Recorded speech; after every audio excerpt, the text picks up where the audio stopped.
With the recorder on, we go to the bottom left. We go to Setup.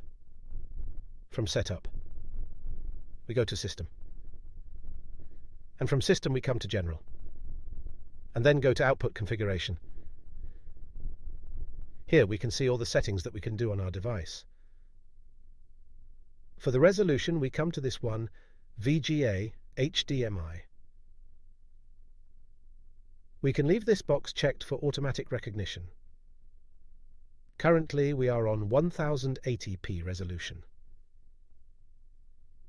Let's say we want to change it to 1280 by 1024. We click that, and once we do, we come down to the bottom right and click on Apply.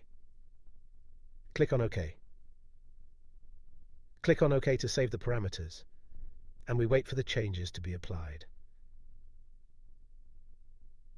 Once it's done, it then shows us this page telling us if we want to save our changes. We accept, and we can see that our resolution has been changed. This is how to change the resolution.